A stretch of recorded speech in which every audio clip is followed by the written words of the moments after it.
चल रही? आज एसपी कलेक्टर के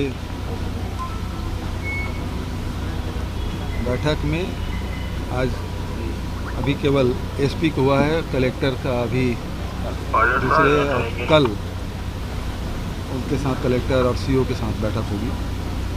मुख्य रूप से जो बात आई है चिटफंड कंपनियों के जो पैसा है अभी तक के करीब 37 करोड़ के आसपास वापस हो चुका है, इसमें तेज़ी लाने की बात है। दूसरी बात ये है कि जो अवैध गांजा जो हमारा प्रदेश है वो ट्रांजिट एरिया पड़ता है, उड़ीसा से गांजा निकल के आता है और बस्तर से लेकर रायगढ़ तक और यहाँ से निकल के दूसरे प्रदेशों में जा रहा है। अभी तक के लगभग 1,10,000 किलोग्राम गांजा जब्त किया गया है। बड़ी उपलब्धि है, लेकिन इस मामले में उड़ीसा सरकार से अधिकारी स्तर से लगातार बातचीत हो भी रही है।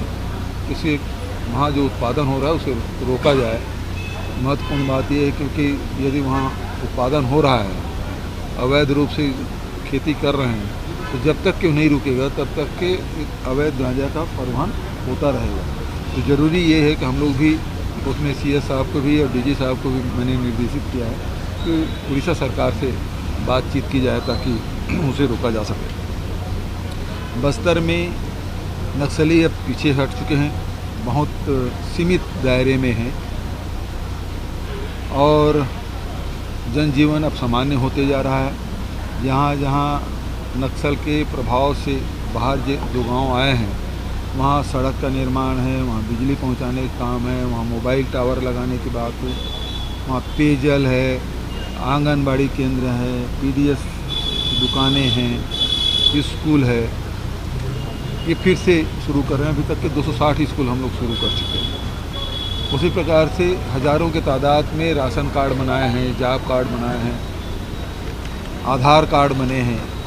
तो इसका लाभ अब लोग लेने लगे हैं और जो हमारी योजना जो है विश्वास, विकास और सुरक्षा, इस त्रिवेणी के माध्यम से नक्सलियों के पीछे धकेलने में काफ़ी सफल हुए हैं और वहाँ जो निवास कर रहे हैं उसके जीवन में बड़ा परिवर्तन आया है। ऋण माफ़ी से भी लाभ हुआ है, धान खरीदी केंद्र हम लोगों ने बढ़ाए हैं, धान खरीदी भी कर रहे हैं, मिलेट से भी खरीदी कर रहे हैं और उसके साथ साथ जो लघु उपज है पहले 7 प्रकार का था वो 65 प्रकार के हुआ है और उसके वैल्यू एडिशन के काम लगातार आप देख रहे हैं कि काजू प्रसंस्करण केंद्र हमने शुरुआत की, फिर कल इमली प्रसंस्करण केंद्र हमने कल शुरुआत की, मिलेट्स के भी जो देश में सबसे बड़ा मिल है उसकी शुरुआत कांकेर में हमने की है।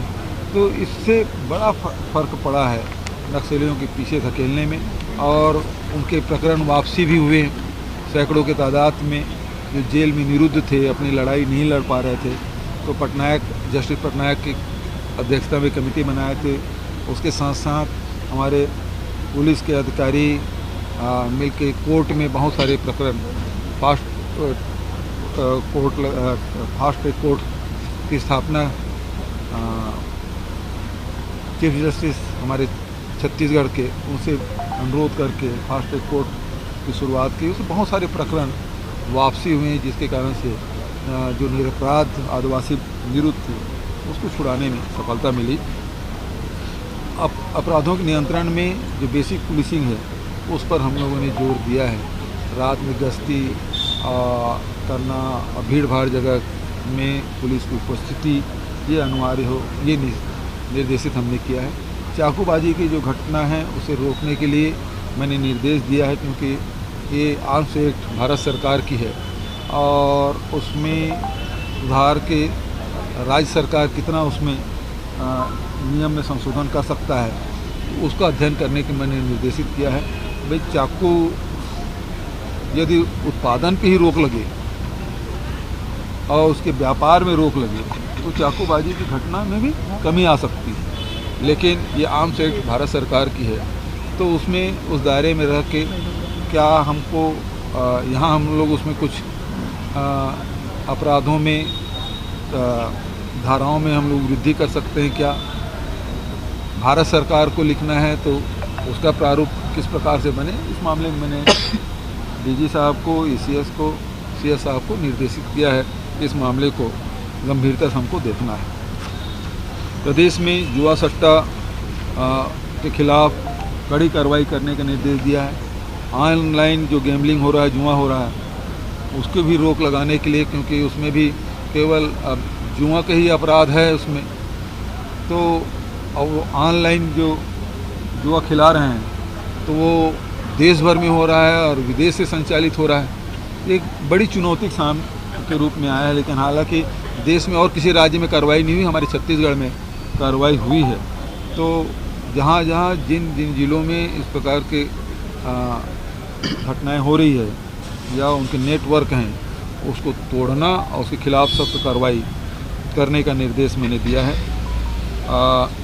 सांप्रदायिक सद्भाव है बनाए रखने के लिए निरंतर हमारे एसपी और उसके पूरे टीम को सतत निगरानी रखनी होगी। इसके लिए भी मैंने निर्देश दिया है कि हमारे छत्तीसगढ़ में कभी इस प्रकार का वातावरण नहीं रहा है, आगे भी न हो, तो सब सांप्रदायिक सद्भाव बना रहे, इस दिशा में मैंने निर्देश दिए हैं। नशीली पदार्थ के खिलाफ भी लगातार कार्रवाई करने का, क्योंकि जो नाइट्रेट कोई गोली आता है उससे नशा करते हैं, उसके बाद अचानक वो व्यक्ति हिंसक हो जाता है, उस प्रकार की घटनाएँ घटती है, तो इसको रोक लगाने के लिए भी मैंने निर्देश दिया है।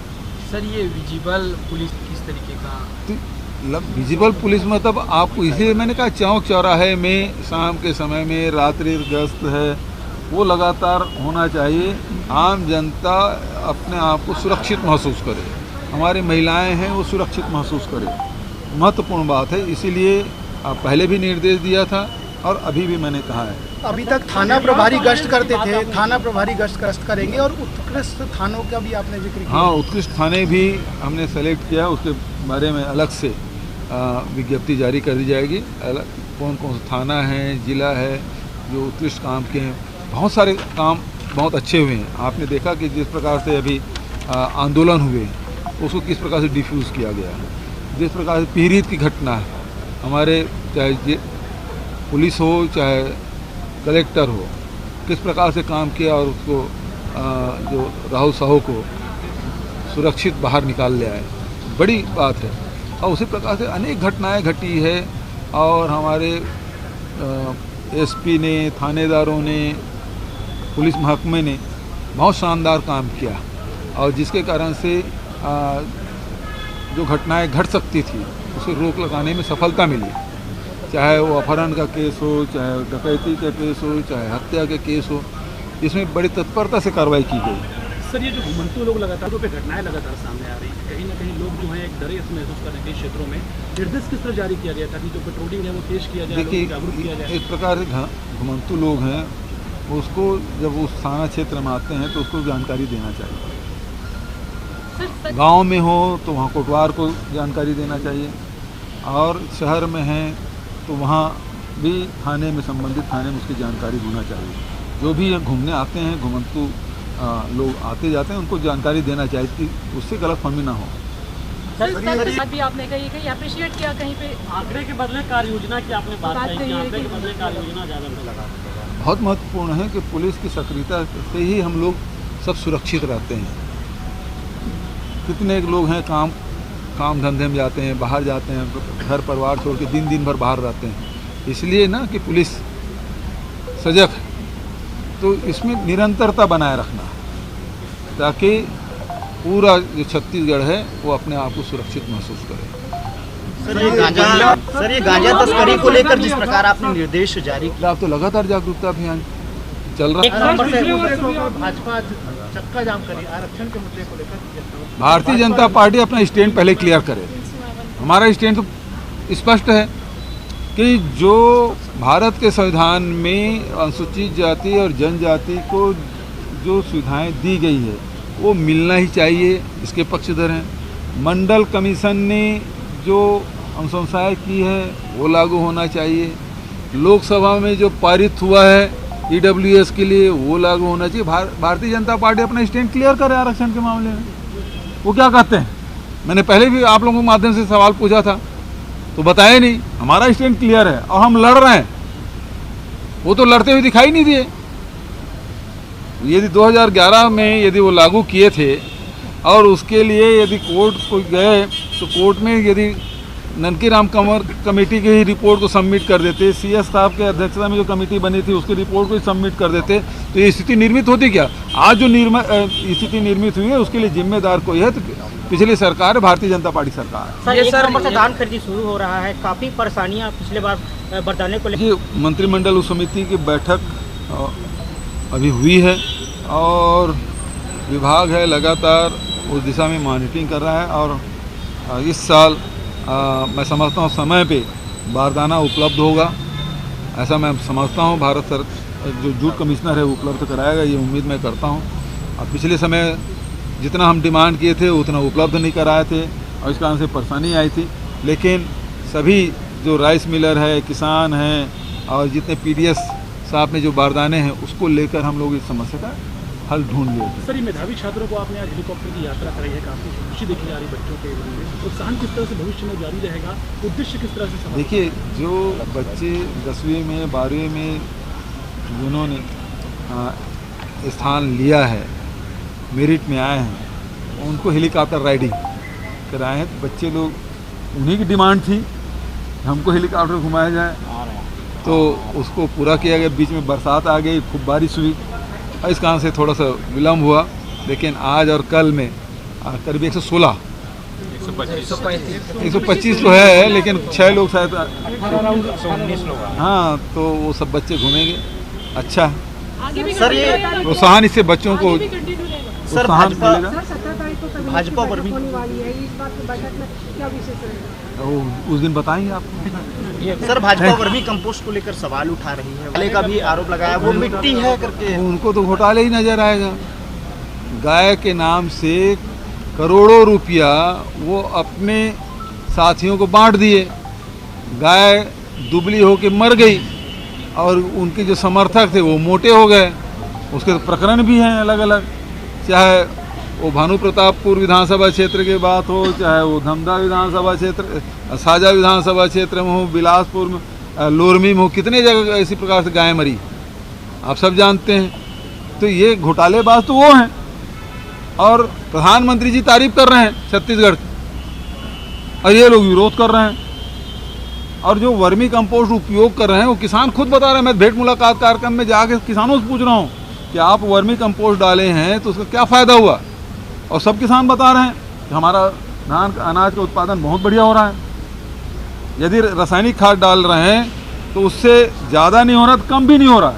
कई किसान बोले बहुत अच्छा हो रहा है, कई लोग बोले कि रासायनिक खाद जितना हो रहा है, तो अलग अलग खेत में अलग अलग प्रभाव तो होता ही है। तो इसका भारतीय जनता पार्टी कोई मुद्दा नहीं है, इस कारण से विरोध कर रहे हैं। हालांकि वो लोग भी उपयोग कर रहे हैं।